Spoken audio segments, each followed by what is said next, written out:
আসার পথে একজন আমাকে বললেন, আমডাঙ্গাতে ভাইজান অমুকজনকে হারাতে হবে। তো কথাটা ভালো লাগলো, ঠিক কথা।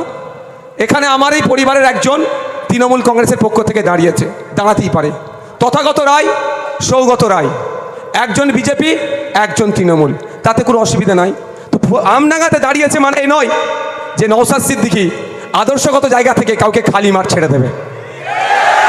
এখানে আদর্শের লড়াই, তৃণমূল কংগ্রেসের বিরুদ্ধে লড়াই, চাল চোরেদের বিরুদ্ধে লড়াই, রেশন চোরেদের বিরুদ্ধে লড়াই, শিক্ষা চোরের বিরুদ্ধে লড়াই, স্বাস্থ্য ব্যবস্থা যারা ধ্বংস করে দিচ্ছে তাদের বিরুদ্ধে লড়াই, যারা সম্প্রীতিকে বিনষ্ট করছে তাদের বিরুদ্ধে লড়াই।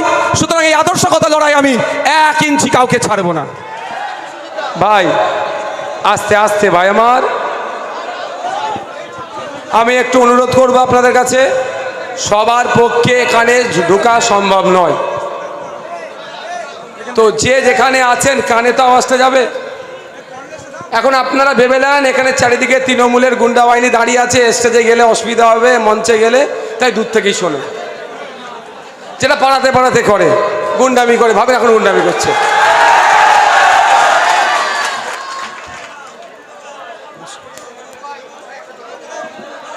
কি হয়েছে? না এতে কি অসুবিধা হচ্ছে? সবাই শুনতে পাচ্ছে তো? হ্যাঁ, ওটা নিলে ভালো হবে, দাও।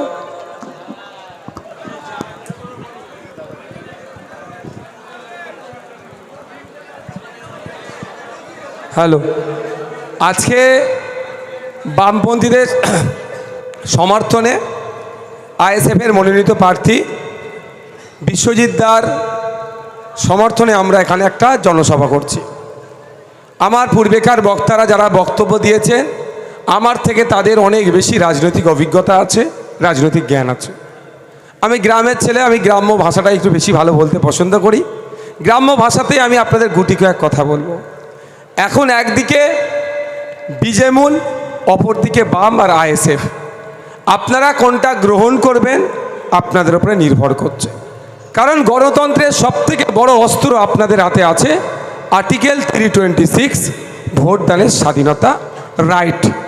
তো রাইটটা কিভাবে এক্সারসাইজ করবেন, কোথায় এক্সারসাইজ করবেন, ওটা নির্ভর করছে আগামী 29 এপ্রিল সঠিক জায়গায় যদি দেন, যেটা বিশ্বজিৎ দা বললেন, বোম গুলি মুক্ত আমডাঙ্গা হবে। আর ঘুরে ফিরে যদি সেই নিজের দলের বিধায়ককে নিজেই বলছেন উন্নয়ন হয়নি, আমি দায়িত্ব নিয়ে উন্নয়ন করব, ওখানে যদি চলে যান তো এই বোমগুলি থেকে যাবে। আমি আসছিলাম আজকে মধ্যমগ্রামে প্রিয়াঙ্কা বর্মনের সমর্থনে, খামচিহ্নে তিনি 7 নম্বর ইভিএমে লড়াই করছেন, বুদাম দ্বীপে ভোট দেওয়ার কথা আর বলেছি। আসার পথে একজন আমাকে বললেন, আমডাঙ্গাতে ভাইজান অমুকজনকে হারাতে হবে। তো কথাটা ভালো লাগলো, ঠিক কথা। এখানে আমার এই পরিবারের একজন তৃণমূল কংগ্রেসের পক্ষ থেকে দাঁড়িয়েছে, দাঁড়াতেই পারে। তথাগত রায়, সৌগত রায়, একজন বিজেপি, একজন তৃণমূল, তাতে কোনো অসুবিধা নাই। তো আমডাঙ্গাতে দাঁড়িয়েছে মানে এই নয় যে নওশাদ সিদ্দিকী আদর্শগত জায়গা থেকে কাউকে খালি মাঠ ছেড়ে দেবে। এখানে আদর্শের লড়াই, তৃণমূল কংগ্রেসের বিরুদ্ধে লড়াই, চাল চোরেদের বিরুদ্ধে লড়াই, রেশন চোরেদের বিরুদ্ধে লড়াই, শিক্ষা চোরের বিরুদ্ধে লড়াই, স্বাস্থ্য ব্যবস্থা যারা ধ্বংস করে দিচ্ছে তাদের বিরুদ্ধে লড়াই, যারা সম্প্রীতিকে বিনষ্ট করছে তাদের বিরুদ্ধে লড়াই। সুতরাং এই আদর্শগত লড়াই আমি 1 ইঞ্চি কাউকে ছাড়বো না। হ্যাঁ, আমার পরিবারে তিনি একজন সদস্য, আমার সম্পর্কে তিনি জ্যাঠার ছেলে, চাচার ছেলে, সেই সুবাদে ফুরফুরা শরীফে তিনি একজন পীরজাদা, কোনো সন্দেহ নাই, এখানে সন্দেহের কোনো অবকাশও থাকবে না। কিন্তু রাজনীতির ময়দানে আমডাঙ্গা থেকে আমি অন্য কাউকে চিনব না। আমি শুধু এতটুকুই বলবো যে আপনারা কাকে গ্রহণ করবেন। একদিকে জোড়াফুল বলছে রাত্রি 8টার পরে মহিলারা তার কর্মস্থলে যেতে পারবে না, আর বিশ্বজিৎ দ্বারা বলছেন, বামপন্থীরা বলছেন রাত 8টা, 10টা, 12টা, 1টা, 2টো, 3টে, 4টে কোনো সময়ের ব্যারিয়ার নাই। বাড়ি থেকে একজন মহিলা তার কর্মস্থলে যাবে নির্বিঘ্নে, কর্মস্থল থেকে বাড়িতে আসবে নির্বিঘ্নে, ওর দায়িত্বটা বিশ্বজিৎ দা কাঁধে তুলে নিতে চাইছে। তাহলে বলুন বারাসাতে যিনি দাঁড়িয়েছেন নামটা লিখে দিতে বললাম। হ্যাঁ, আচ্ছা ঠিক আছে। এদিকে আমডাঙ্গা বিশ্বজিৎ মাইতি, বারাসাতে সিংহ চিহ্নে হেমন্ত দাস মহাশয়, এবং সাথে সাথে মধ্যম গ্রামে খাম চিহ্নে প্রিয়াঙ্কা বর্মনরা দাঁড়িয়েছে।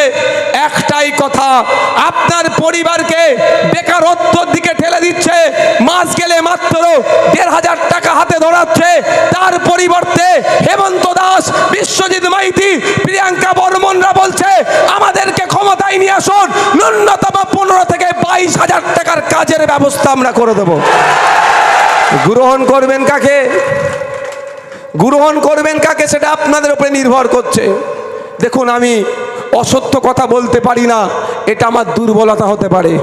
অনেক ভিডিও পাঠাচ্ছে আমার কাছে আমার বন্ধুরা। এই দত্তপুকুরের কথা বলছি, দত্তপুকুরে আমি এসে খেলে গিয়েছি ভলিবল টুর্নামেন্ট, চ্যাম্পিয়ন হয়ে গিয়েছি। জায়গাটার নাম আমার মনে পড়ছে না, মন্দিরের সামনেই ভলিবল মাঠ, আমি ওখানে খেলে গিয়েছি। আমার বন্ধুরাও আছে এখন দত্তপুকুরে বাড়ি।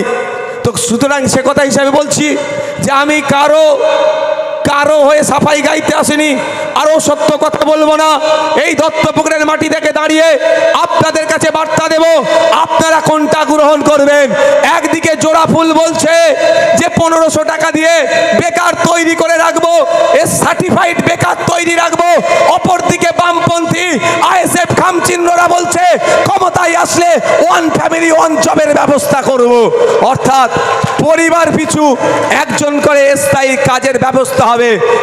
আমডাঙ্গা থেকে, মধ্যমগ্রাম থেকে, বারাসাত থেকে, হাবড়া থেকে, অশোকনগর থেকে, ভাঙড় থেকে, ক্যানিং থেকে, যাদবপুর থেকে, দীপশিতাদির দমদম থেকে, মীনাক্ষীদির উত্তরপাড়া থেকে এইরকম ভাবে জিতিয়ে নিয়ে আসেন। 148-এর ফিগারে আমাদের পৌঁছান। আমরা কথা দিচ্ছি ওয়ান ফ্যামিলি ওয়ান জবের ব্যবস্থা করব। পরিযায়ী শ্রমিক হয়ে ভিন্ন রাজ্যে যেতে লাগবে না। বা শ্রমের যে মূল্যায়ন হচ্ছে না, অদক্ষ শ্রমিকের ক্ষেত্রে আমরা ন্যূনতম 600 টাকা রোজের ব্যবস্থা করব। আমি অত রং টং চড়িয়ে বেরিয়ে কথা আমি বলতে পছন্দ করি না, তথ্যভিত্তিক কথা বলতে পছন্দ করি, আর যেটা সঠিক সেটা বলি, অসত্য পন্থা অবলম্বন করি না। আমরা যেগুলো করব সেগুলো জানাচ্ছি। ওই দিদিমণির মতো, মাননীয়ার মতো ডবল চাকরির গল্প কিন্তু আমরা শোনাবো না, এ কথা আপনাদের জানিয়ে রাখতে চাই। বন্ধুগণ, মায়েরা বাপেরা যারা উপস্থিত হয়েছেন তাদেরকে বলবো, আজকে আপনাদের হাতে, আপনার পরিবারের হাতে 1200 টাকা, 1500 টাকা লক্ষ্মীর ভান্ডার দিচ্ছে। আর যেই হাতে মমতা ব্যানার্জি, ওই হাতেই তার দলের লোকেরা, আপনার আমার বাড়ির ছেলে মেয়েরা যখন রিটেনে পাস করলো, ভাইবা টেবিলে গেল, 15 লাখ 20 লাখ টাকা না দিলে চাকরি দেবে না। শুধু তাই নয়, এরা সততার প্রতীক বলে এত বড় নির্লজ্জ, কলকাতা হাইকোর্ট থেকে সুপ্রিম কোর্টে ছুটে চলে যাচ্ছে যে ইন্টারভিউ না ভিডিওগ্রাফি করতে হয়, মানে এখন অস্বচ্ছতা একটা জায়গা রেখে দিচ্ছে। আর আমরা বলছি, আমরা জোড়া ফুলকে বর্জন করুন, আপনারা পদ্ম ফুলকে বর্জন করুন, আসল বামপন্থী আইএসএফের হাতকে শক্ত করুন। এই আমডাঙ্গা থেকে খাম চিহ্নকে জেতান। খাম চিহ্ন আপনাদের কাছে কমিটমেন্ট করছে, কাস্তেহাতুরি তারা চিহ্ন আপনাদের কাছে কমিটমেন্ট করছে, সিংহ চিহ্ন আপনাদের কাছে কমিটমেন্ট করছে। আমাদেরকে ক্ষমতায় নিয়ে আসুন। যে কত প্রতি বছরে এসএসসি হবে, এমএসসি হবে, প্রতি বছরে নিয়োগ হবে, শূন্য পদ যেগুলো আছে পূরণ হবে, প্যারা টিচারদেরকে সমকাজে সমবেতন দেওয়া হবে, সাথে সাথে মজুরি বাড়ানো হবে। শুধু তাই নয়, পরীক্ষার ক্ষেত্রে একটু জানিয়ে রাখতে চাই, আপনার আমার বাড়ির ছেলেরা পরীক্ষা কেন্দ্রে যাবে, ওএমআর পরীক্ষা দেওয়ার পরে ওএমআর শিটের একটা কপি আপনার আমার বাড়ির ছেলেরা ফিরে বাড়িতে নিয়ে আসবে। শুধু তাই নয়, কনসার্ন ডিপার্টমেন্ট স্বল্প দিনের মধ্যেই 10 লাখ 12 লাখ 14 লাখ যতজনই পরীক্ষা দিক না কেন, প্রত্যেকের ওএমআর শিটের স্ক্যান করে ইন্টারনেটে আপলোড করবে। শুধু পশ্চিম বাংলা নয়, ভারতবর্ষ নয়, পৃথিবীর যে কোনো প্রান্ত থেকে যদি জানতে চায় পশ্চিম বাংলায় এসএসসি হয়েছে, এসএলএসটি হয়েছে, এমএসসি হয়েছে, চাকরির নিয়োগের ক্ষেত্রে কারা কি নম্বর পেল, কারা কি উত্তর দিল, এটা যদি দেখতে চায়, এই স্বচ্ছতা বামপন্থী আইএসএফ আনতে চাইছে। পৃথিবীর যে কোনো প্রান্ত থেকে মানুষ দেখতে চাইলে তার রিটেন পরীক্ষা কি হয়েছে সে দেখতে পাবে, তার ব্যবস্থা আমরা করে দেব। আর জোড়া ফুল কি বলছে, আপনার আমার ট্যাক্সের টাকা খরচ করে সুপ্রিম কোর্টে গিয়ে বলছে আমি ইন্টারভিউ করব না, তার একটু ব্যবস্থা করে দাও। মানে কি মানে আমি চুরি করব, তুমি একটু রাস্তা খুলে দাও। আর আমরা কি বলছি? ওই মার্কশিটের কপি ইন্টারনেটে আপলোড করব। শুধু তাই নয়, সমস্যা তো হচ্ছে ইন্টারভিউ টেবিলে বড় লোকের দামাল ছেলে যুক্ত অক্ষর বানান করতে পারেনি, 15 লক্ষ টাকার বন্দোবস্ত করে দিয়েছে। সে ইন্টারভিউ টেবিলে গেছে, তাকে জিজ্ঞাসা করছে, বাবু কিসে আসলি, তোর থানাটার নাম কি রে, তোর দাদু ভালো আছে, ও মারা গেছে, কোথায় কোন শ্মশানে দাহ করেছে, ও না কোন কবরে দিয়েছে রে, এই গল্প করে ওকে 10-এ 9 দিয়ে দিল।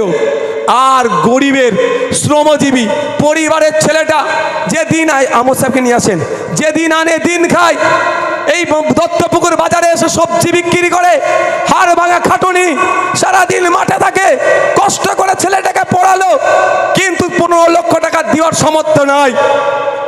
তাকে যে কটা কোশ্চেন করলো, সব কোশ্চেনের সঠিক উত্তর দেওয়ার পরেও সে 10-এ 4 পাচ্ছে। ফলে কম্পিটিশন থেকে সে ছিটকে যাচ্ছে, সে চাকরি পাচ্ছে না। আর বামপন্থী আইএসএফ কি বলছে? ইন্টারভিউ টেবিলে আমরা ভিডিওগ্রাফি করব। জোড়া ফুল ভিডিওগ্রাফি না করতে হয়, জনগণের ট্যাক্সের টাকা হারামে দিয়ে তারা কোর্টে মামলা লড়ছে। আর কাস্তে আতুরি তারা চিহ্ন তথা বামপন্থী আর খাম চিহ্ন বলছে, আমরা নিজে থেকে ইন্টারভিউ টেবিলে ভিডিও রেকর্ড করে রাখবো। আমরা এই স্বচ্ছতা নিয়ে আসবো। যদি কেউ মনে করে তার সাথে বৈষম্য হয়েছে, কনসার্ট ডিপার্টমেন্টে যাবে, ভিডিও রেকর্ড চাইবে, কার সাথে বৈষম্য হয়েছে, তার পরিবর্তে কাকে চাকরি দিয়েছে, যদি মনে করে অমুকের ইন্টারভিউটা আমি দেখতে চাই, তৎক্ষণিক তাকে ব্যবস্থা করে দেওয়া হবে। তাতেও যদি যে সন্তুষ্ট না হয়, ওই ভিডিওগ্রাফিটা নিয়ে সে আইনি লড়াই করতে পারবে, এরও ব্যবস্থা আমরা করে দেবো। এই স্বচ্ছতা আমরা আনবো। এবার দেখুন আমাদের শুভেন্দুবাবু একটা স্লোগান দেয়, হিন্দু হিন্দু ভাই ভাই। দত্তপুকুরে আমার হিন্দু সমাজের ভাইরা ভাবছে খুব ভালো স্লোগান। ব্যক্তিগত বলছি, আমার একটুও রাগ হয় না ওই স্লোগানে। কারণ বিশ্বজিৎ দার আমি দাদা ভাইয়ের সম্পর্ক। যদি বিশ্বজিৎ অন্তত উপকৃত হয়, নওশাদ কি কষ্ট পাবে? এখানে যারা মুসলিম সমাজের আছে মানুষ আছে, বলুন, যদি হিন্দু ভাই উপকৃত হয়, আপনাদের কারো কষ্ট হবে? কারো কষ্ট হবে? ঠিক একইভাবে এখানে যারা হিন্দু সমাজের মানুষ আছেন, যদি মুসলমানরা উপকৃত হয়, হিন্দু ভাইরা কষ্ট পাবে না। প্রকৃত ধার্মিকের পরিচয় মানুষের পরিচয় তারা দেবে। কিন্তু হিন্দু হিন্দু ভাই ভাই স্লোগান দিচ্ছে, দত্তপুকুরের মানুষেরা ভাবছে এবার ওকে বাঁচাতে এসছে। আমি তার আগে বলবো কিভাবে বাঁচাচ্ছে, কিভাবে ডুবাচ্ছে বলবো। তার আগে একটা কথা বলবো, শুভেন্দুবাবু বলছেন হিন্দু হিন্দু ভাই ভাই। আমি শুনেছি ওনার নাকি পেট্রোল পাম্প আছে, অন্তত পেট্রোল পাম্পের সামনে লিখে দিতে পারে তো, হিন্দু হিন্দু ভাই ভাই, মুসলমানের জন্য তেল বিক্রি নাই। তার বেলায় লিখবে না, ব্যবসাটা উনি ভালো বোঝে। শুধু আমাদের এখানে দত্তপুকুরের বাজারে, আমডাঙ্গাতে, বারাসাতে, বসিরহাটে মানুষের মধ্যে দ্বন্দ্ব লাগিয়ে দিয়ে, মমতা ব্যানার্জির দুর্নীতিকে ভুলিয়ে দিয়ে, ধর্মের নামে ভোট ভাগ করে তারা ক্ষমতার মসনদে আবার মমতা ব্যানার্জিকে বসাতে চাইছে। ক্ষমতার মসনদে মমতা ব্যানার্জিকে বসানোর অন্যতম কারিগর 2021-এ, তার নাম হচ্ছে বিজেপি। আমি দায়িত্ব নিয়ে বলছি। তাই আপনাদের যারা আছেন একটু ভাববেন, আমার উপরে রাগ কেন মমতা ব্যানার্জি বিজেপির? এখন মোদি মমতা এক হয়ে গেছে। ভাঙড় বিধানসভায় বিজেপির যিনি প্রার্থী আর যিনি তৃণমূলের প্রার্থী, দরজা দিয়ে দীর্ঘক্ষণ মিটিং করছিল, এক্সপোজ হয়ে গেছে। বলছে কি সৌজন্যতার খাতিরে গিয়েছিলাম। সৌজন্যতা দরজা দিয়ে হয়? বুঝতে পেরেছেন কেন আমার ওপরে রাগ? কি আমার চোখের সামনে দলিতের অধিকার কেড়ে নিচ্ছে, আমার মাথায় টুপি, মুখে দাড়ি, আমার ব্যাকগ্রাউন্ড ফুরফুরা শরীফ, পীর সাহেব বাড়ি, আমি চুপ করে থাকবো? এ আমার দ্বারাই হবে না ভাই। আমার চোখের সামনে আদিবাসীর অধিকার কেড়ে নিচ্ছে, আমি চুপ করে থাকতে পারবো না। কিন্তু হিন্দু হিন্দু ভাই ভাই স্লোগানের স্রষ্টা শুভেন্দুবাবু কেন মুখ খোলেনি? 22% সংরক্ষণ আছে এসসি ভাইদের জন্য। উচ্চশিক্ষায় চাকরিতে 22% সংরক্ষণ এসসি ভাইদের জন্য। পশ্চিমবাংলায় এটা সরকার চলছে না, এটা সার্কাস চলছে। বলে দুধে পানি মিশায় এই পশ্চিমবাংলা সরকার, এই জোড়া ফুলের সরকার পানিতে দুধ মিশিয়ে আমাদেরকে মূল পথে পরিচালনা করছে। একটু বোঝার চেষ্টা করুন। 22% দলিতদের জন্য সংরক্ষণ আছে উচ্চশিক্ষায় চাকরিতে, খাতায় কলমে 22% সংরক্ষণ পেলেও আমরা কি দেখছি, প্রকৃত দলিত 22% সংরক্ষণ পাচ্ছে না। ফেক সার্টিফিকেট দিয়ে যে নন দলিত দলিতের কোটায় চাকরি করে নিচ্ছে, আর হিন্দু হিন্দু ভাই ভাইয়ের স্রষ্টা এর বিরুদ্ধে কথা বলে না। কিন্তু 2021 সালে সংযুক্ত মোর্চার একমাত্র বিধায়ক ভাঙড়ের বীর পুরুষেরা, বীরাঙ্গনারা স্রোতের বিপক্ষে গিয়ে আমাকে বিধানসভার মধ্যে পাঠিয়েছে। আমি বিধানসভার মধ্যে দাঁড়িয়ে মন্ত্রী মহাশয়কে প্রশ্ন করেছি যে আপনারা বলুন, আজ পর্যন্ত কটা ফেক এসটি এসসি সার্টিফিকেট ধারীকে ধরেছেন, তাদের বিরুদ্ধে কি ব্যবস্থা গ্রহণ করেছেন? উত্তর দিতে পারেনি মন্ত্রী মহাশয়, মাথা হ্যাট করে নিয়েছে, তাই রাগ হয়েছে। এবার নওশাদকে আটকাতে হবে, বিধানসভার মধ্যে ঢুকতে দেওয়া যাবে না। কিন্তু ভাঙড়ের মানুষেরা ভোট দেওয়ার জন্য রেডি, রাজ্যের মানুষেরা দোয়া আশীর্বাদ করছে। এবারে ডবল মার্জিন নিয়ে আমি আবার খামচিহ্নের পক্ষ থেকে বামেদের সহযোগিতা নিয়ে বিধানসভার মধ্যে যাব। জানতে হবে আপনাদের 22% চাকরি পাওয়ার দরকার পিছিয়ে বর্গের হিন্দুদের জন্য, কারণ তাদেরকে মূল স্রোতে নিয়ে আসবে। খাতাই কলমে 22 জন চাকরি পাচ্ছে, কিন্তু প্রকৃত গরিব হিন্দুটা পাচ্ছে না। 106% আদিবাসীদের সংরক্ষণ আছে উচ্চশিক্ষায় এবং চাকরিতে। তার আগে একটা হাসির কথা শুনুন, পশ্চিমবাংলায় 80 লাখ আদিবাসী আছে, আর কত সার্টিফিকেট মার্কেটে ঘুরছে জানেন? 1.5 কোটি।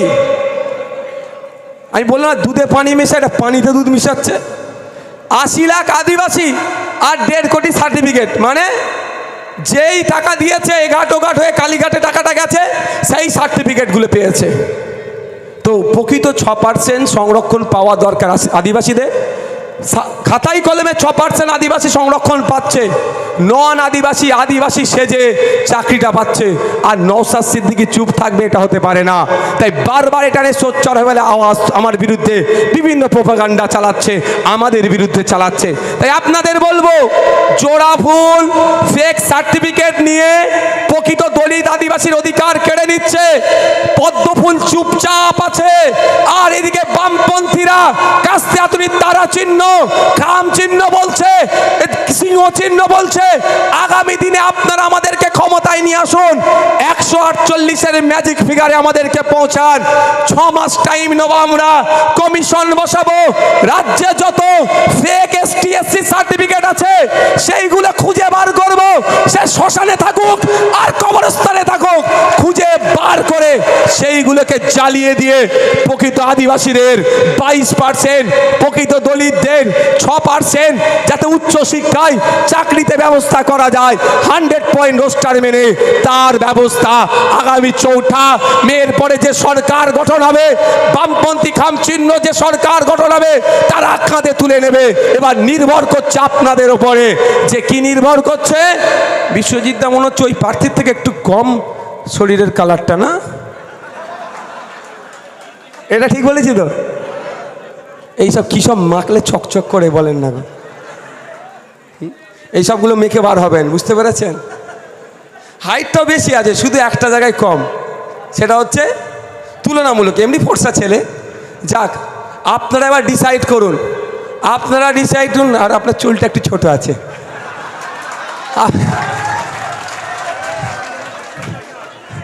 আপনারা ডিসাইড করুন। জোড়া ফুল পদ্ম ফুল মানুষকে ফুল বানাচ্ছে, আর বামপন্থী আইএসএফরা মানুষকে সঠিক রাস্তা দেখাচ্ছে, কোনটা গ্রহণ করবেন আপনাদের উপর নির্ভর করব। সংখ্যালঘু মুসলমান যারা আছেন এখানে, দিদি তো তাদের মাসিয়া, এখন দিদির ভাইপো আরো বড় মাসিয়া সাজার চেষ্টা করছে। এখন দিদি ভাইপোর মধ্যেই কম্পিটিশন হয়ে গেছে, মুসলমানদেরকে সব থেকে বোকা কে বানাতে পারে, ক্যাপটিভ ভোট ব্যাংক হিসাবে করে রাখতে চাইছে। আপনারা জানেন রঙ্গনাথ মিশ্র কমিশন বলছে পিছিয়ে বর্গের মুসলমানদেরকে এগিয়ে নিয়ে যাওয়ার জন্য উচ্চশিক্ষায় চাকরিতে 10% সংরক্ষণ দিতে হবে। একইভাবে মমতা ব্যানার্জি 10% সংরক্ষণ দিলেও ওবিসি এ ওবিসি বি ঘেটে ঘ করে দিয়ে এখন না উচ্চশিক্ষায় না চাকরিতে পিছিয়ে বর্গের মুসলমানরা সুযোগ পাচ্ছে। কিন্তু 2010 সালে বামেদের তৈরি ওবিসি আজও পর্যন্ত কলকাতা হাইকোর্ট থেকে সুপ্রিম কোর্ট পেন চালাবার সাহস পেল না। কিন্তু 11-র পরে মমতা ব্যানার্জি নিজের মনের মতো করে অর্থাৎ হচপচ করে যে সংরক্ষণ দিয়েছিল সেটা সুপ্রিম হাইকোর্টে বাতিল হয়েছে, সুপ্রিম কোর্টে গিয়ে ওটা ঝুলে আছে। তাই আপনাদের বলবো, না দলিত, না আদিবাসী, না মুসলমানের উপকারীরা করছে, না উচ্চবিত্ত, না পিছিয়ে পড়েন মানুষ উপকার করছে। এরা কারো উপকার করেনি। গুটি কয়েক তৃণমূলের তোলাবাজি নেতা ছাড়া এই সরকারের আমলে কেউ উপকৃত হয়নি। সবাই বঞ্চিত হয়েছে কোনো না কোনো জায়গা থেকে, এই সরকারের আমলে বঞ্চিত হয়েছে। তাই একটা 15 বছরের সরকার এখনো পর্যন্ত পশ্চিম বাংলায় একটা ইন্ডাস্ট্রি করতে পারলো না, এখনো পর্যন্ত পশ্চিম বাংলায় সেই অর্থে বড় শিক্ষা প্রতিষ্ঠান তৈরি করতে পারলো না। তাই এই সরকারকে আর সুযোগ দেওয়ার প্রশ্ন নয়। তাই আমাদেরকে ঐক্যবদ্ধ হতে হবে, দলবদ্ধ হতে হবে। দিকে দিকে যেভাবে মানুষজন বামপন্থী আইএসএফের ছায়াতলে আসছে, আপনারা ভাবতে অবাক লাগবেন। আপনারা এখানে আছেন, আমি আজকে মধ্যম গ্রামে যে রোড শোটা করেছি, আমি অবাক হয়ে গিয়েছি যে শুরু কোথায়, মিছিলের শেষ কোথায়। শুধু বামপন্থী আইএসএফ নয়, এমনও মানুষ উপস্থিত হয়েছে যারা 2021 সালে, 2023-এ, 2024-এ যারা বামে তৃণমূলকে ভোট দিয়েছিল, তারাও এই মিছিলে আসছে, তারাও পরিবর্তন চাইছে। তাই শুধু তাই নয়, গতকাল রাত 10টা তখন বাজে রামপুরহাটে সঞ্জীব মল্লিক সিপিএম এর প্রার্থীর হয়ে আমি একটা জনসভা করছিলাম।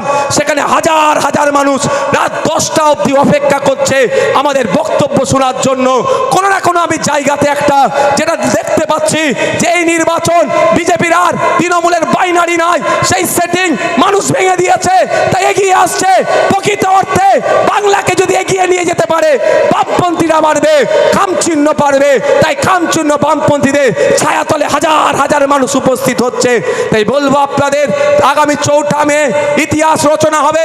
সেই ইতিহাস রচনায় অংশ হিসাবে আমডাঙ্গাও থাকবে, হাসিম আব্দুল হালিম সাহেবের আমডাঙ্গাও থাকবে, এ আশা আমরা আপনাদের কাছে করছি। অর্থাৎ 29 এপ্রিল ইভিএম মেশিনের কত নম্বর 8 নম্বর বোতাম টিপে বিশ্বজিৎ মাইতিটাকে আপনারা বিপুল ভোটে জয়যুক্ত করবেন, এই আশা করতে পারি তো নাকি আপনাদের কাছে? একটু হাতটা তুলবেন, হাতটা তুলবেন। এ আশা করতে পারি তো নাকি? এ আশা করতে পারি তো নাকি? এর জবাব আমরা দেবো এই 4 মের পরে। কেমনভাবে জবাব দেব? এই তৃণমূলের আমলে দেবদেবীর সম্পত্তিকেও তৃণমূল ছাড়েনি। মন্দিরের নামে, দেবদেবীর নামে দেবত্ব সম্পত্তিকেও লুটতে এই তৃণমূলরা ছাড়েনি। ঠিক যেভাবে মাদ্রাসা, মসজিদ, ঈদগাহ, কবরস্থান তথা ওয়াকফ সম্পত্তি তৃণমূল লুটেছে, এই সরকারের আমলে দেবদেবী সম্পত্তিও লুটেছে। তাই মানুষদের বলবো, ধর্ম, বর্ণ নির্বিশেষে ঐক্যবদ্ধ হন, আমাদের হাতকে শক্ত করুন, 148-এর ম্যাজিক ফিগারে আমাদের পৌঁছান। আমরা দায়িত্ব নিয়ে বলছি, ক্ষমতায় আসলে ওয়াকফ সম্পত্তি উদ্ধার করে যেমন ওয়াকফ বোর্ডকে বুঝিয়ে দেবো, একইভাবে মন্দিরের সম্পত্তি, দেবদেবীর সম্পত্তি, এই লুটেরারা যেটা চুরি করেছে সেটাকে ফিরিয়ে নিয়ে এসে মন্দিরের নামে, দেবদেবীর নামে আমরা ফিরিয়ে দেব। কিন্তু সুযোগটা তো দিতে হবে। আপনারা আশা করছেন কাটমানি মুক্ত সমাজ ব্যবস্থা, তাই না? আপনারা আশা করছেন দত্তপুকুরের মানুষ দত্তপুকুরে ট্রিটমেন্ট নিক, খুব বেশি হলে বারাসাত মেডিকেল কলেজে গিয়ে ট্রিটমেন্ট নিক। আপনারা আশা করছেন যে পুরাতন রুট বা বাস রুট ছিল সেটা নতুন করে চালাতে হবে। আপনারা আশা করছেন আম খাবো, আর লাগাচ্ছেন গাছটা জাম, আম কি আর পাবেন? আপনারা আশা করছেন দুর্নীতিমুক্ত সমাজ ব্যবস্থা ডেভেলপমেন্ট করব, আর যাদেরকে ভোটটা দিচ্ছেন দুর্নীতিগ্রস্ত যারা, তারা শুধু নিজের ছাড়া সমাজের কথা একটুও ভাবে না। তাই সময় এসেছে, যদি মনে করেন যে দৃষ্টান্ত তৈরি করতে হবে, তাহলে 2021 সালে যে ভুলটা করেছেন আর করবেন না। আপনাদের বলবো, বাইনারির শিকার হয়ে গিয়েছিলেন আপনারা অনেকেই, সেই আর শিকার হবেন না। এবারে যেটা দেখছি আমি বাস্তব কথা বলছি, যারা তৃণমূলের অত্যাচারে জোড়া পদ্ম ফুলকে ভোট দিতে চাইছেন, আমি অনুরোধ করব সেই অত্যাচার বাড়বেই, ভোট ভাগাভাগি করবেন না। আপনারা মূল্যবান ভোট তৃণমূলের অত্যাচারের কারণে পদ্ম ফুলকে দিলে পদ্ম ফুল জব্দ করতে পারবে না তৃণমূলকে। সমস্ত ভোটটা বামেদের সমর্থন নিয়ে আইএসএফ এর মনোনীত প্রার্থী ইভিএম মেশিনের 8 নম্বরে খাম চিহ্নে দিন বিশ্বজিৎ দাকে। তাহলে বিশ্বজিৎ দ্বারা বামপন্থীরা ওই তৃণমূল নামক যারা অত্যাচার করছে তাদেরকে জব্দ করতে পারবে। যদি বিজেপি তৃণমূলকে জব্দ করত, এতক্ষণ পুরো ক্যাবিনেটের অর্ধেকটা জেলের মধ্যে থাকতো। ছেড়ে রেখেছে। কালীঘাটের বিখ্যাত কাকু, তার ভয়েস টেস্ট কোথায় গেল? তাই খোঁচা দিয়ে দিয়ে জাজেরা বলছে আগে রিপোর্ট করা হবে, এখন রিপোর্ট পাবলিক মনে হলো না, বুঝতে পারছেন? ছেড়ে রেখেছে। তাই তৃণমূলকে দিয়ে, এই বিজেপিকে দিয়ে তৃণমূলকে জব্দ করা যায় না। আর যারা মুসলমান সমাজের মানুষ আছেন, তারা বা যারা সম্প্রীতিতে ঐক্যে বিশ্বাসী, তারা ভাবছেন বিজেপিকে আটকাতে হবে, বিজেপি সাম্প্রদায়িক শক্তি তাকে আটকাতে হবে, সুতরাং আসো হাতটা শক্ত করি তৃণমূলের, এটাও বিতে হবে। যদি মনে করেন তৃণমূল বিজেপিকে আটকাবে, এটা দিবাস্বপ্ন দেখা হচ্ছে। কারণ শুভেন্দু অধিকারী রাত দিন যেভাবে উভয় সম্প্রদায়ের মধ্যে দাঙ্গা মারামারি হিংসা লেগে যাবে, অসীম বিশ্বাস কখনো কোরআন শরীফ নিয়ে কখনো ধর্ম নিয়ে যেভাবে অবান্তর কথা বলছে, অহেতুক হয়রানি তৈরি করার চেষ্টা করছে, তাহলে এতক্ষণ রাজ্য পুলিশ এই শুভেন্দু অধিকারী বা অসীম বিশ্বাসদেরকে জেলের মধ্যে রাখতো। বরঞ্চ তাদেরকে ছেড়ে রেখে আরো সুযোগ করে দিচ্ছে, পশ্চিম বাংলায় সাম্প্রদায়িক চাষ করার সুযোগ করে দিচ্ছে, যাতে করে ভোটটা ভাগ হয়ে যায়। একটা ভোট তৃণমূলের দিকে থাকবে, উল্টাটা ভোট বিজেপির দিকে থাকবে। এই ভোট ভাগাভাগি করে ক্ষমতায় একজন থাকবে, অপোজিশনে একজন থাকবে, মানুষের হয়ে কথা বলার লোক কম যাতে হয়ে যায় সেই চেষ্টা করছে। তাই আপনাদের বলবো, এক বিধায়ক যদি 293-93টার উপরে ভারী পড়ে, আগামী দিনে একাধিক বিধায়ক অশোকনগর, আমডাঙ্গা, বারাসাত, মধ্যমগ্রাম, তারপরে আছে দীপশিতাদি, দমদম, উত্তরপাড়ায় মীনাক্ষী, আপনার মীনাক্ষী, যাদবপুরে আছে আপনার বিকাশ রঞ্জন ভট্টাচার্য স্যার, ক্যানিং, বাঙর থেকে শুরু করে একাধিক এমএলএ যদি বিধানসভার মধ্যে যায়, তাহলে যেই শাসকের আসনে বসুক বা বিরোধীর আসনে বসুক না কেন, বাংলায় ন্যায় হবে, অন্যায় করার সাহস কেউ দেখাতে পারবে না। আপনাদের ভাবতে হবে আপনারা কি করবেন।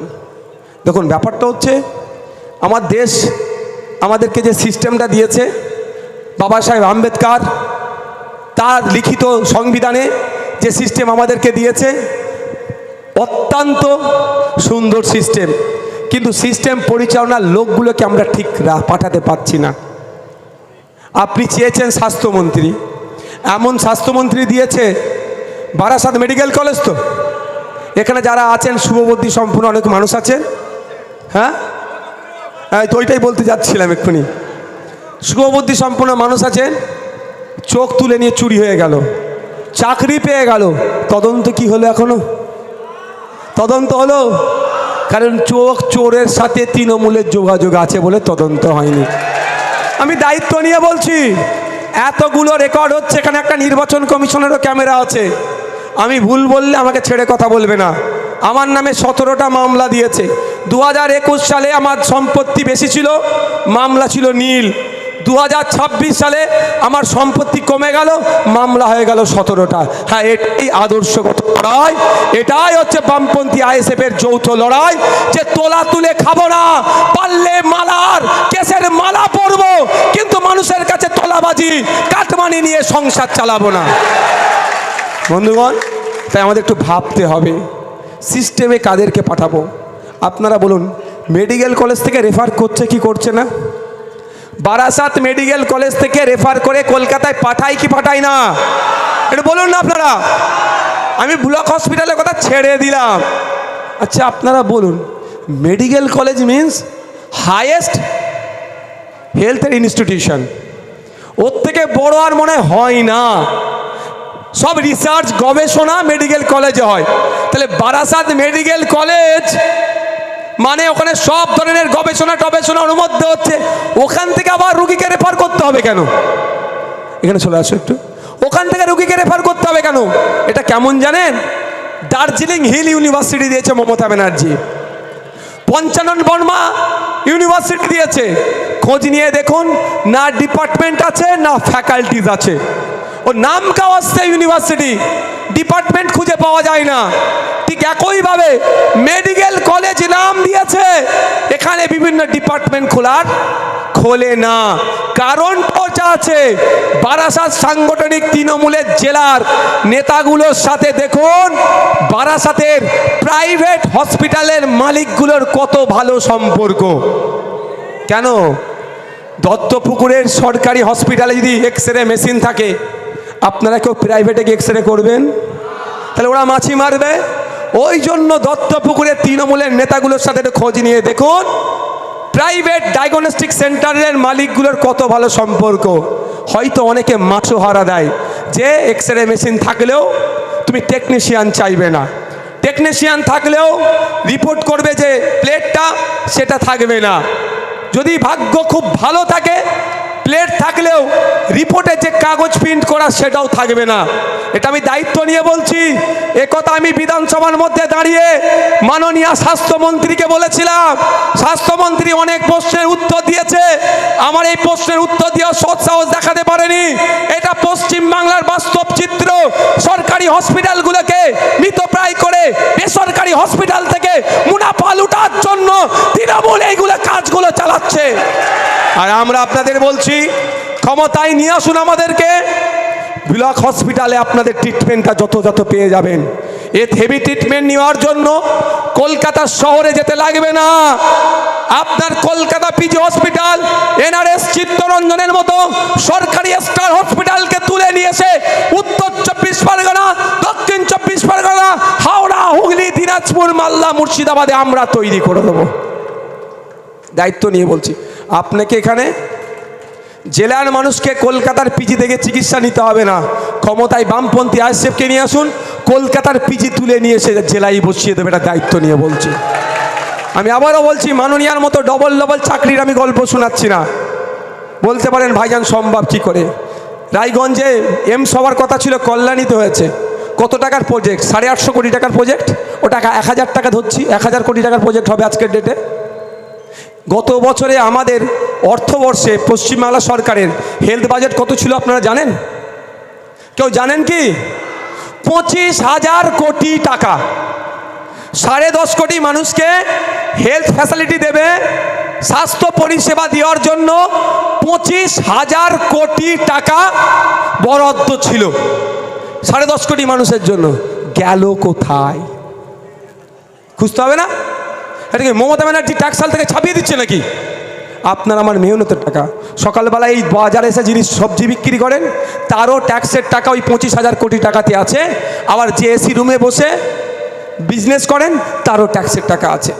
তো টাকাটা গেল কোথায়? আমি তারপরেও বলছি, স্বাস্থ্যসাথী কার্ডে এখন পর্যন্ত কত টাকা খরচ হয়েছে আপনারা জানেন?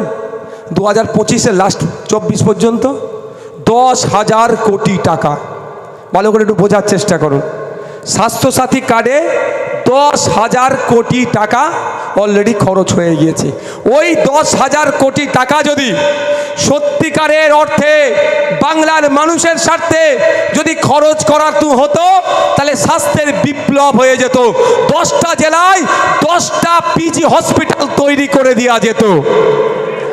ওই তথ্য দিয়ে বলছি তো ভাই।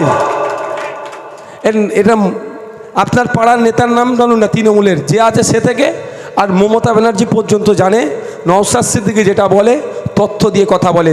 আমার 5 বছরের রাজনৈতিক জীবনে একটা আপনি শব্দ বলতে পারবেন না যে কোনো ধর্ম, বর্ণ, জাতকে আমি আঘাত দিয়েছি। একটা কোনো শব্দ বলতে পারবেন না যেটা আমি অসত্য বলেছি। আমি রাজনীতি থেকে করে কামিয়ে আমি খেতে আসিনি। মানুষ সুযোগ দিলে বেশি করে লড়াই করব, না সুযোগ দিলে লড়াই করে যাব, ছেড়ে চলে যাব না। তাহলে প্রশ্ন করতে পারেন, ভাইজান আপনার স্বার্থটা কি? নওশাদ বাবু আপনার স্বার্থটা কি? হ্যাঁ, আমার স্বার্থ আছে। স্বার্থ ছাড়া ভাই আমি এক চুল চলিনি। পিঠের দিকটা চেয়ে দেখুন, এখানটা বুঝতে পারবেন। বুঝতে পারছেন এটা কি বলুন তো? ভালোবাসা আপনাদের, এটাই হচ্ছে আমার স্বার্থ। এত ফুল দিয়েছে, গাড়ির হুডে বসেছিলাম। আমি পারলে জামা চেঞ্জ করতে পারি ভাই, আমি দেখাবো বলে আজকে জন্য চেঞ্জ করিনি। আমার স্বার্থটা কি? আপনাদের ভালোবাসা। আমার স্বার্থটা কি? বিনয় বাদল দীনেশ। আমার স্বার্থ আশফাকুল্লাহ। আমার স্বার্থ নেতাজি। আমার স্বার্থ গান্ধীজি। আমার স্বার্থ শহীদ প্রীতিলতা। আমার স্বার্থ গান্ধী বুড়ি। আমার স্বার্থ হচ্ছে আমার স্বাধীনতা সংগ্রামীরা। আমার স্বার্থ আমি জেলে বসে যার জীবনী পড়েছিলাম, যিনি 18 কোটা পার হয়নি, শহীদ গোপীনাথ সাহা, যে তাকে জেল তার ফাঁসি ঘোষণা করে দেওয়ার পরেও 11 দিন সময় পেয়েছিল। ওই 11 দিনের শরীরের কসরত করিয়ে 5 পাউন্ড শরীর বেরিয়ে ব্রিটিশদেরকে দেখিয়ে দিয়েছিল যে তোমার ফাঁসি ভারতীয়রা, যোদ্ধারা, বাঙালিরা পরোয়া করে না। এটাই হচ্ছে আমার স্বার্থ। তাদের স্বার্থ কি ছিল? দেশকে স্বাধীন করতে হবে, ব্রিটিশ মুক্ত করতে হবে, অত্যাচারের হাত থেকে দেশের নাগরিককে মুক্ত করতে হবে। আর নওশাদ সিদ্দিকীর স্বার্থ খোদার সূচকে 121টা দেশের মধ্যে 104 নম্বরে আমার দেশ চলে গিয়েছে। রাতে কত মানুষ না খেয়ে ঘুমাচ্ছে, সকালে কত মানুষ উঠে খাবার পাচ্ছে না, তাদের মুখে অন্ন তুলে দেওয়ার লড়াই আমি নেমেছি। এটাই আমার স্বার্থ, এটাই আমার স্বার্থ। তাই আপনাদের বলবো, আমি স্বার্থ ছাড়া চলিনি, আমারও স্বার্থ আছে, কিন্তু স্বার্থটা আপনাদের আমি ডিসক্লোজ করলাম পাবলিক ডোমিনে। তো আপনি যদি মনে করেন আগামী দিনে সুষ্ঠু একটা সমাজ ব্যবস্থা আসবে, যে সমাজ ব্যবস্থায় নারী পুরুষের মধ্যে বৈষম্য থাকবে না, ধর্মীয় ভেদাভেদ থাকবে না, হিংসা থাকবে না, নাগরিক তার অধিকার মাথায় তুলে বাঁচবে, তাহলে বলবো আর অন্য কারো কথায়, মিষ্টি মিষ্টি কথায় ভরসা করার প্রয়োজন নাই। বিশ্বজিৎ দা, আপনাকে এবার বিয়ে বাড়ি টিয়ে বাড়ি ঢুকে একটু খাবার খাবার পরিবেশন করতে হবে কিন্তু। তবে একটা কথা বলবো, খাবার পরিবেশন করা একটা বিধায়কের কাজ নয়। যদি বিধায়ক হয়, বিধায়কের কাজ হচ্ছে আইনসভার মধ্যে দাঁড়িয়ে প্রশ্ন তোলা, যে আপনি 2016 থেকে 2021 17 বার ত্রিপাক্ষিক মিটিং করলেন আমার তরাই ডুয়ার্স এলাকার চা শ্রমিকদের জন্য, তাদের মিনিমাম ওয়েজেসটুকু এখনো কেন নির্ধারণ করতে পারেননি, সেটা প্রশ্ন তোলা দরকার। একজনের খাবার পরিবেশনটা ম্যান্ডেটরি নয়, ম্যান্ডেটরি হচ্ছে এইগুলো, তার সাবজেক্ট ছেড়ে অবজেক্ট। তাই আপনাদের বলবো, আমরা তো সমস্যা আছে এখানে একটা হয়ে গেছে যে যত দামি গাড়ি চড়বে সে তত বড় নেতা, ওই জন্য আমাকে এখন হ্যারিয়ার চেপে মাঝে মধ্যে ঘুরতে হয়, নাহলে মানতে চাই না। তাই আপনাদের বলবো, ওটা দেখে লাভ হবে না। আপনি একটু ভাবার চেষ্টা করুন যে কার হাতে আগামী 5 বছর যাবে, আমডাঙ্গাকে আগামী 5 বছর কে প্রতিনিধিত্ব করবে, এটাই সবথেকে বড় বিষয়। আমডাঙ্গার মানুষের স্বার্থে আগামী 5 বছর আইনসভার মধ্যে, আইনসভার বাইরে বুক চিতিয়ে কে লড়াই করবে, এটা সবথেকে বড় বিবেচ্য। আমডাঙ্গার ন্যাশনাল হাইওয়ে, এটা কত নম্বর? 34 নম্বর না? এটা নয়, আমডাঙ্গাতে যেটা আছে ওই রুটটার কথা, ন্যাশনাল হাইওয়ে 34 এক্সটেন্ডের জোন হচ্ছে আচ্ছা 12, ওই 12 নম্বর জাতীয় সড়ক আগে ছিল 34 নম্বর, ওই 12 নম্বর জাতীয় সড়ক যে এক্সটেন্ড হচ্ছে, সেইখানে যারা ক্ষতিগ্রস্ত হচ্ছে প্রায় 12,000 পরিবার, সেই 12,000-এর মধ্যে প্রায় 10,000 আমার হিন্দু সমাজের পরিবার আছে, তারা সঠিক ক্ষতিপূরণ পাচ্ছে না। এইদিকে সেন্ট্রাল হোম মিনিস্ট্রিতে বসে আছে আপনার গাডকারিজি, তারপরেও শুভেন্দু অধিকারীর মুখে কথা নাই। কারণ আপনাদের জানিয়ে রাখি, ন্যাশনাল হাইওয়ে অথরিটি অ্যাক্টের 2013 সালের নতুন অ্যামেন্ডমেন্ট হয়েছে। মফস্বল এলাকাতে এবং আরবান আর রুরাল এরিয়াতে, আরবান এরিয়াতে ক্ষতিপূরণ 3 গুণ পাবে, রুরাল এরিয়াতে যে জমি আছে ক্ষতিপূরণ 2 গুণ পাবে। কিন্তু দেখুন নদিয়া জেলার কথা বলছি, ওখানে কারো 1 কাঠা জায়গা পড়লে 7 লাখ 8 লাখ টাকা ক্ষতিপূরণ পেয়েছে।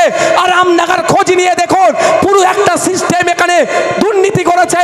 দুর্নীতির মধ্যে ঢুকে এখানে 10 কাঠা 12 কাঠা নয়, 2 কাঠা 3 কাঠা জায়গা যার পড়েছে 50,000 60,000 টাকা দিয়ে তার কাছ থেকে মিটিয়ে নেওয়ার চেষ্টা করছে। কিন্তু একজন প্রতিনিধির কাজ হলো ওইটাকে ঠিক করা, সঠিক তাকে নির্ধারণ করিয়ে দেওয়া, সঠিক ক্ষতিপূরণের ব্যবস্থা করা। তার পরিবর্তে ওখান থেকে তোলা তুলেছে। তাই আগামী দিনে বলবো, এই 12,000 ক্ষতিগ্রস্ত পরিবারের পাশে যদি দাঁড়াতে চান, তাদের সঠিক যদি ক্ষতিপূরণের ব্যবস্থা করেন, অন্য কোনো সিম্বলে হাত দেওয়ার দরকার নেই। বামেদের সমর্থন নিয়ে খাম চিহ্ন সেই সিম্বলে হাত দিয়েছে, আপনারা খাম সিম্বলে ইভিএম মেশিনের 8 নম্বরে প্রধান টিপে ভোট দিয়ে তাকে বিধানসভার মধ্যে পাঠান। একজন বিধায়ক হিসাবে আইনসভায় আওয়াজ তুলবে, কনসার্ন ডিপার্টমেন্টের কাছ থেকে লড়াই করে ক্ষতিপূরণটা নিয়ে এসে আবার ওই 12,000 পরিবারকে বুঝিয়ে দেবে, যদি আপনারা চান। শুধু তাই নয়, আমডাঙ্গার একটা হেভি অংশ কৃষিকাজের সাথে যুক্ত। এখানে আপনাদের আছে নাকি কোল্ড স্টোর? কোথায় আছে? হ্যাঁ,